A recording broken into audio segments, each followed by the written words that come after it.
Welcome 300E lovers.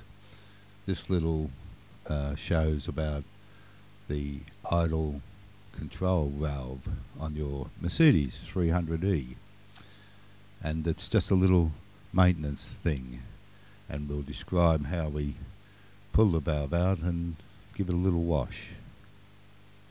First we'll start with removing the air filter.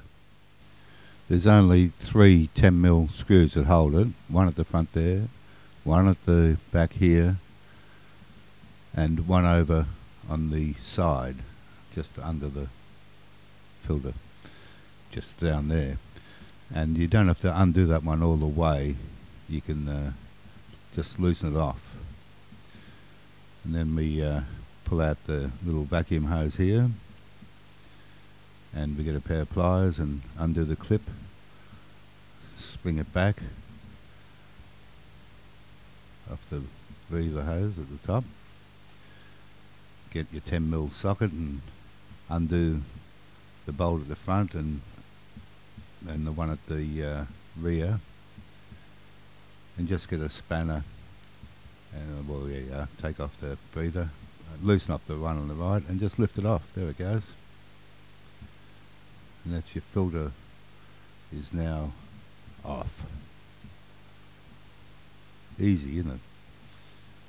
And there's the idle control valve, and you unplug the plug at the back, the electrical one that goes to your ECU unit, and the same thing again, you get your 10mm socket, and there's just a bolt each side holding it on. Once you've got it loose there like that, you just get a screwdriver and lever off the rubber hoses that come on each side of it. No big deal. Pull them off a bit. I think I'm exaggerating the levering there. Anyway, there it is. It's off the car, and all we're going to do is, well, I put it in a bit of mineral terps. Just wash it out a bit. Get it clean. Make sure, look inside the hole of course. Now I'm just pulled off one of the rubber hoses. Make sure there's no cracks in the rubber hose or anything, and give that a bit of a clean up too. On early models the idle speed control valve was only for cold starts, and on later models it was controlled more by the electronic control unit.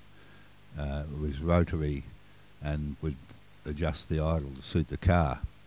Mine's an 89 model, and I'm not sure if it's controlled from the ECU just for normal idling. This is just a maintenance exercise to make sure that there's no gunk in the valve or the pipelines, and to check the pipelines for leaks, which would affect the smooth idling of your engine.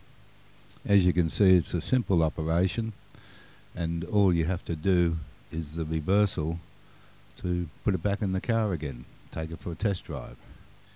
While we're here, we might as well have a go at the oxygen sensor. It has a 2-wire heating element in it, and another wire which goes to the ECU.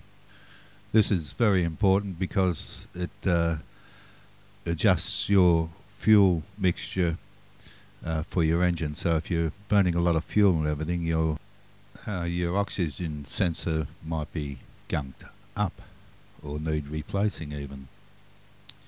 My 300E is a 1989 model, so the oxygen sensor is located on the exhaust pipe underneath the car, and it's virtually under where your gear stick is. And this was just showing you under the car here and the location of the sensor. There it is. Before unscrewing the sensor, you'll have to disconnect the wiring so as you don't twist them around, of course. The wiring is located, in my case being a right-hand drive car, under the driver's seat.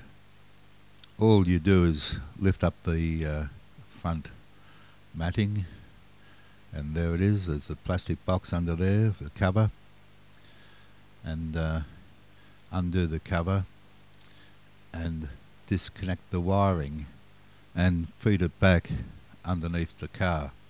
There's a rubber grommet where the wires go through, which is very important to put that back in place and seal it properly, as you don't want exhaust fumes or anything coming into your car. These are the actual wires that go to the oxygen sensor. Now we have the sensor out of the car, and you can see it's quite carboned up on the end, but we just give it a clean. I just cleaned it in some mineral terps, gave it a wipe over. It has 3 slots in it to sense the oxygen. Give them a good clean also. These are just little maintenance jobs that you don't do every day of the week, of course, and all you do is put it back together the same way as you pulled it out, and take it for a test drive, and you'll probably find that's all right, and you won't have to worry about that for a while. And that is all for now. Thank you.